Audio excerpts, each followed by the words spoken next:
Welcome back to city news. Tenali market వంతెన వద్ద దళిత ప్రజా సంఘాల నాయకులు మంగళవారం ఆందోళన నిర్వహించారు. వైసీపీ అధినేత వైఎస్ జగన్మోహన్ రెడ్డి తెనాలి పర్యటనను నిరసిస్తూ మానవహారం నిర్వహించి రాస్తారోకో చేశారు. వైసీపీ ప్రభుత్వ హయాంలో దారుణ హత్యకు గురైన నూతక్కి రవికిరణ్ మృతదేహం ఇప్పటి వరకు లభించలేదని, అదే కేసులో నిందితుల అనుచరులైన రౌడీ షీటర్లను వైఎస్ జగన్ ఏ విధంగా పరామర్శిస్తారంటూ నినాదాలు చేశారు. మహిళలపై దాడులు, హత్యలు, దోపిడీలు చేస్తున్న గంజాయి రౌడీ షీటర్లను పరామర్శించడాన్ని వారు తప్పుపట్టారు. జగన్ పరామర్శిస్తానికి వచ్చిన రౌడీ షీటర్లు అప్పట్లో నూతక్కి రవికిరణ్ని హత్య చేసి మృతదేహాన్ని కనిపించకుండా చేశారు. గత ప్రభుత్వంలో తెనాలి ప్రాంతాన్ని అన్ని రకాలుగా గంజాయి వనంగా మార్చిన జగన్ తెనాలి ప్రాంతానికి వచ్చే అర్హత లేదని, వెంటనే వెళ్లిపోవాలని డిమాండ్ చేశారు. అదేవిధంగా ఐతానగర్ ఎర్రబడి వద్ద నల్ల బెలూన్లతో వైఎస్ జగన్కు వ్యతిరేకంగా నిరసన తెలిపారు. జగన్ కాన్వాయ్ని అడ్డుకునే ప్రయత్నం చేశారు. ముగ్గురు ముత్తైదువులను పరామర్శించడానికి ఇంకో పెద్ద ముత్తైదువు తెనాలి వచ్చిందని జగన్ను ఉద్దేశించి అన్నారు. బ్లాక్ డేగా ప్రకటిస్తున్నామని దళిత సంఘ నేతలు చెప్పారు.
ఆంధ్రప్రదేశ్లో ఉన్నటువంటి తెనాలి నియోజకవర్గంలో బ్లాక్ డేగా ప్రకటిస్తున్నాం.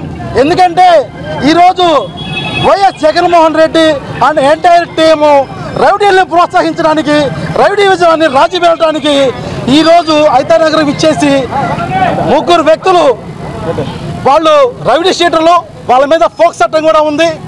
అదేవిధంగా అనేకమైన కేసులు ఉన్నటువంటి ముగ్గురు ముద్దాయిలను పలకరించడానికి జగన్ అనే టీము వస్తుంది. ఎందుకంటే ఆయన కూడా ఒక రోజు ముద్దాయి కాబట్టి, ఆయన కూడా జైలు జీవితాన్ని చవి చూశాడు కాబట్టి వాళ్ళని పరామర్శించి ఈ గంజాయి, కొక్కలైను, డ్రగ్స్ని ఎలా మీరు తీసుకురావాలి, ఎలా ఇక్కడ మీరు చేసుకోవచ్చు దాని మీద చెప్పడానికి మాత్రమే వస్తున్నారని చెప్పి ఈ సందర్భంగా తెలియజేస్తున్నాము. ఈరోజు దళిత సంఘాలు, కుల సంఘాలు, ఎంఆర్పిఎస్, దండోరా వ్యవస్థ మొత్తం కూడా ఈరోజు ఆయనకి నిరసన తెలిపడం జరిగింది. నిరసనలో భాగంగా జగన్మోహన్ రెడ్డి ఆపకుండా కారు ఒక చిరునవ్వుతో, ఆయన మీకు తెలుసు కదా చనిపోయిన చోటుకి ఏ విధంగా వెళ్తాడు, పెళ్లికి ఏ విధంగా వెళ్తాడు, పరామర్శించడానికి ఏ విధంగా వెళ్తారో రాష్ట్ర ప్రజలు 5 కోట్ల మందికి తెలుసు. అందులో భాగంగా చక్కగా నవ్వుకుంటూ వెళ్తున్నారు. జగన్మోహన్ రెడ్డి గారు మాజీ ఆంధ్రప్రదేశ్ సీఎం, ప్రస్తుత ఎమ్మెల్యే, తెనాలి గడ్డ మీద అరాచక శక్తులకు అడ్డగా జగన్మోహన్ రెడ్డి గారు హక్కు ఆర్పాటాలతో ఎవరికో అన్యాయం జరిగిన వారికి న్యాయం జరిగే విధంగా హంగు ఆర్పాటాలతో రావడం ఆంధ్రప్రదేశ్ లో ఎంఆర్పిఎస్ బాధితున్నారు. తెనాలి బీజేఆర్ కమిటీ, దళిత సంఘాలు మొత్తం కూడా ఈ ముక్త దాటిగా ఖండిస్తున్నాం. అయ్యా జగన్మోహన్ రెడ్డి గారు, మీరు సీఎం గా ఉన్నప్పుడు నూతక్కి రవికిరణ్ అనే వ్యక్తిని ముక్కలుగా చంపితే ఈ రోజుకి ఒక్క ముక్క ఎక్కడ దొరకలేదు. మీరు సీఎం గా ఉన్నప్పుడు నోరు మూసుకొని ఉన్నారు. అదే విధంగా మేరుగు నాగార్జున గారు, ఈ వేమూరు ఎమ్మెల్యే, తెనాలి ఎమ్మెల్యే అన్నపత్రి శివకుమార్ గారు, వీరు కూడా ఒక్క మాట మాట్లాడలేదు. కానీ ఈ రోజు అసాంఘిక శక్తులను అరికట్టడం కోసం, క్రమశిక్షణతో పట్టడం కోసం, వాళ్ళల్లో మార్పు రావడం కోసం తెనాలిలో, ఆంధ్ర ప్యారిస్ లో పోలీసు వారు అసాంఘిక శక్తులను 2 దెబ్బలు వేసినందుకు మీరు పని కట్టుకొని తెనాలి వచ్చారంటే మేమేమనుకోవాలి? అంటే దళితులు నాకు 2 కళ్ళు అంటావు. మాదిగలకి అన్యాయం జరిగితే జగన్మోహన్ రెడ్డి మాదిగల పక్షాలను ఎక్కడ మాట్లాడలేదు. అదే దళితుల్లో ఇంకో సామాజిక వర్గానికి అన్యాయం జరిగితే నువ్వు రయ్యమని వస్తున్నావు. నీకు రాజకీయంగా పోయినసారి మాదిగలు నీకు చెప్పబెట్టి పెట్టారు. రాబోయే రోజుల్లో కూడా మాదిగలు దళితులు మొత్తం ఆక్రోశాన్ని కూడా నువ్వు వెళ్ళగట్టుకుంటావు. నేను అడుగుతున్నా, నీకు విఘ్నత ఉంటే నిజంగా నువ్వు రాష్ట్రానికి ముఖ్యమంత్రిగా చేయాలనుకుంటే ఎప్పుడైనా కానీ నీకు నిజంగా తప్పేది ఒప్పేది తెలుసుకునే శక్తి నీకు, నిగ్రహ శక్తి నీకుంటే నిజంగా నువ్వు తెనాలి గడ్డ నుంచి తెనాలి ఐతానగర్ నుంచి వెళ్ళే లోపు నోతక్కి రవికిరణ విషయం నువ్వు అడిగి తెలుసుకోవాలి. ఇంటెలిజెన్స్ వారి ద్వారా కానీ బయటికి రావాలి. అది దయచేసి జగన్మోహన్ రెడ్డి గారు మనుషులను చంపే వాళ్ళని, సామాజిక ప్రజలను, నార్మల్ ప్రజలను ఇబ్బంది పెట్టే వాళ్ళని మీరు ఎక్కడ వస్తారు పలకొద్దు. మీ విఘ్నత ఏదైనా ఉంటే మీ బాబాయ్ గొడ్డలపేటలో చూపించండి. పట్టణంలో పలు వార్డుల్లో చేపట్టిన అభివృద్ధి కార్యక్రమాలకు మున్సిపల్ చైర్పర్సన్ తాడిపోయిన రాధిక శంకుస్థాపన నిర్వహించారు. తెనాలి పట్టణం 13, 14 వార్డుల్లో 60 లక్షలతో సీసీ డ్రైనేజీ మరియు సీసీ రోడ్డు శంకుస్థాపన పనులను మున్సిపల్ చైర్పర్సన్ తాడిపోయిన రాధిక శంకుస్థాపన చేసి ప్రారంభించారు. 14, 13 వార్డులోకి వచ్చేసి డ్రైను అలానే రోడ్స్ అనేది ఏర్పాటు చేయడం జరిగింది. ఈ జనరల్ ఫండ్లోనే ఈ రోజున 60 లక్షల రూపాయలని ఈ వార్డుల్లోకి అమర్చడం జరిగింది. అలానే మన సుజాత గారు వచ్చి కౌన్సిల్లో కూడా ఈ రోడ్డు గురించి మాట్లాడినప్పుడు మేము కాంట్రాక్టులు 4-5గురితో మాట్లాడి ఈ రోడ్డుని వేపిస్తుంది జరుగుతుంది. ఎవరైనా వేస్తానికి రమ్మంటే ముందరికి రావట్లేదు, ఎందుకంటే ఎక్కువగా రద్దీగా ఉండేది కాబట్టి. అందువల్ల కాంట్రాక్ట్తో ఇప్పటి వరకు లేటు జరగాల్సి వచ్చింది. అలానే అందులో భాగంగా తప్పకుండా ప్రజలకి ఎలాంటి సమస్య లేకుండా ఈ డ్రైను రోడ్డు ఈ వార్డులో వేసి దాని ప్రకారంగా మేము చేయిస్తామని చెప్పి. కార్యక్రమంలో 13వ వార్డు కౌన్సిలర్ కుర్రా సుజాత, 14వ ward councillor Dasari Veera Vasantha Rao, municipal commissioner B Seshana, assistant engineer Akula Srinivas మరియు మున్సిపల్ అసిస్టెంట్ ఇంజనీర్ సూరిబాబు మరియు సిబ్బంది పాల్గొన్నారు.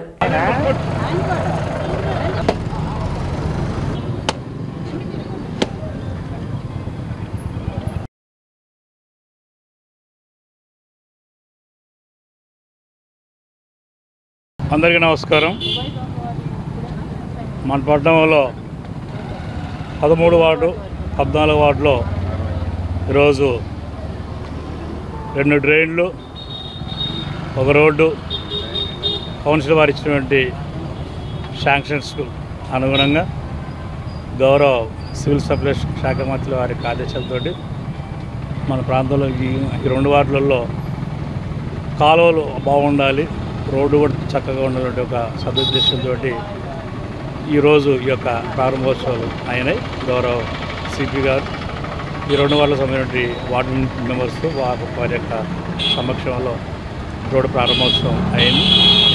రోడ్డు వరకు వల్ల ఇవన్నీ ఏంటంటే ప్రజలకు మంచి సౌకర్యాలు అందించాలనే సదుద్దేశంతో ఏర్పడింది. కాబట్టి వీటిని ప్రజలందరూ కూడా స్వాగతించాలని కోరుతున్నాం. డ్రైనేజీ, మెయిన్ డ్రైనేజీ కాలువ కడటానికి 34 లక్షలకి గ్రాంట్ కావడం జరిగినది. ఇది తొందరలోనే మన వార్డులో చేయడం జరుగుతుంది. అన్ని సమస్యలు పరిష్కారం చేయడానికి మన చైర్పర్సన్ గారు, కమిషనర్ గారికి మనకు అందుబాటులో ఉన్నారు. కాబట్టి మన అందరికీ హృదయపూర్వక ధన్యవాదాలను తెలియపరుస్తున్నాం. తాడిపత్రి మల్లేశ్వరి అనే మహిళ అనుమానాస్పద స్థితిలో మృతి చెందిన ఘటన స్థానిక ముత్యంశెట్టిపాలెంలో వెలుగు చూసింది. వైకుంఠపురం రోడ్డులోని అయ్యప్ప స్వామి గుడి పక్కన టిఫిన్ బండి పెట్టుకుని ఒంటరిగా జీవనం సాగిస్తున్న మల్లేశ్వరి ఈ రోజు ఉదయం టిఫిన్ బండి పెట్టలేదని, ప్రతిరోజు టిఫిన్ కి వచ్చేవారు ఇంటి తలుపులు తీసి ఉండటంతో పక్క వీధిలో ఉండే కుమార్తె లక్ష్మికి సమాచారం అందజేయడంతో లక్ష్మి ఇంటికి వెళ్లి చూసేసరికి మృతి చెంది పడి ఉన్న తల్లి మల్లేశ్వరిని చూసి 1 టౌన్ పోలీసులకు ఫిర్యాదు చేశారు. ఇంట్లో బీరువా తెరిచి ఉందని, ఆమె వంటిపై ఉన్న బంగారం మాయమైనట్లు కుమార్తె తెలిపారు. మల్లేశ్వరి ఒంటరిగానే ఉంటూ ఉదయం అట్లు బండితో జీవనం సాగిస్తూ ఉంటుందని, ఉదయం చుట్టుపక్కల వారు తన తల్లి టిఫిన్ పెట్టలేదని చెప్పడంతో ఇంటికి వచ్చి చూడగా మంచంపై పడి ఉందని, ఇంట్లో వస్తువులన్నీ చిందరవందరగా పడి ఉండటంతో పోలీసులకు బంధువులకు సమాచారం ఇచ్చానని, ఆమె ఒంటిపై బంగారం ఉందని, అవి కనిపించడం లేదని, రోజు వచ్చే డబ్బులు కూడా ఆమె వద్దే ఉంటాయని, అవి కూడా లేవని పోలీసులకు సమాచారం అందించడంతో విచారిస్తున్నారని కుమార్తె లక్ష్మి తెలిపారు. మా అమ్మ తాడిపత్రి నాగమల్లేశ్వరి పొద్దున్నే హోటల్ కాడికి రోజు హోటల్ తీసిద్ది. వాళ్ళు ఏం తిగలేదని చెప్పి జనాలు వచ్చి చూసి తలుపులు దగ్గరికి వెళ్ళి తలుపులు తీసి చూస్తే మనిషి చనిపోయి ఉంది. భయంతో నాకు కబురు చేశారు మా తమ్ముడు. కబురు చేయగానే నేను వచ్చాను. వచ్చి చూసేటప్పటికి ఒంటి మీద బట్టలు అవన్నీ కొంచెం లేవు, అన్నీ సరి చేశాను. గుండె అన్నీ చూసి అంబులెన్స్కి ఫోన్ చేశాము. ఒంటి మీద వస్తువులు ఏమీ లేవు. చెవులకి మెడలో తాడు, ఉంగరాలు, 2 జతల పట్టీలు అన్నీ ఉంటాయి. ఏమీ లేవు. బీరువా తలుపులేమో తీసున్నాయి. ఏంటా అని నాకు భయం వేసింది. ఎమ్మటే మా వార్డు కౌన్సిలర్కి ఫోన్ చేశాను. వచ్చి కొంచెం చూడండి అని వచ్చారు, చూశారు. పోలీసులకి ఫోన్ చేశారు. ఇవన్నీ జరిగినాయి. ఎవరి మీద అనుమానం అంటే ఎవరని చెప్పగలం. తలుపులేమో బయట గడిపెట్టుంది. మేము ఇదే బజార్లో కొంచెం చివరి ఉంటాము. గోలి నాగలక్ష్మి. మా అమ్మ 20 ఏళ్ళ నుంచి 25 ఏళ్ళ నుంచి ఇక్కడే ఉంటుంది. ఈ ఇంట్లోనే ఎవరు ఉంటారు, ఒక్కతే ఉంటుంది. మా అన్నయ్య వాళ్ళేమో వేరుగా ఉంటారు, మేము వేరుగా ఉంటాం. మా అమ్మ ఒక్కతే ఉంటుంది. మెల్లో తాడు, సూత్రాలు 5 సెవిర్లు ఉంటాయి. చెవులకి మాటీలు కలిపి అవి ఒక సెవిరిన్నర ఉంటాయి. సెవిరిన్నర 2 సెవిర్లు ఉంటాయి. 4 ఉంగరాలు, 4 సెవిర్లు, పట్టీలు 2 జతలు. రోజు ఆమె చాకరీ చేసి అన్ని లోపలే పెట్టుకుంటుంది. ఎవరికి ఇవ్వదు. మరి ఎంత ఉందనేది నాకు తెలియదు. 11 సెవిర్లు ఉంటుంది సార్. అంతా చూశారు, ఇంటర్కరెక్షన్ చేశారు. సిటీ న్యూస్ ముగించే ముందు ముఖ్యాంశాలు మరోసారి.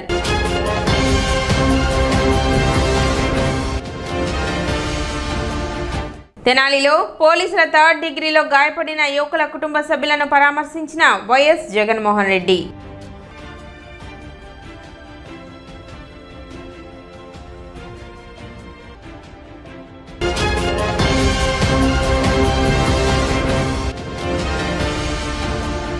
ప్రజల సొమ్ము దోచుకుని రాజకీయాలకు వస్తే ఎలా ఉంటుంది అంటే జగన్ను చూస్తే అర్థమవుతుంది.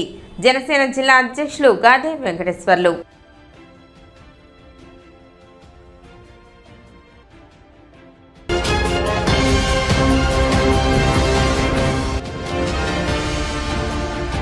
వైఎస్ జగన్ తెనాలి పర్యటనను వ్యతిరేకిస్తూ కాన్వాయ్ని అడ్డుకున్న పలు దళిత సంఘాలు.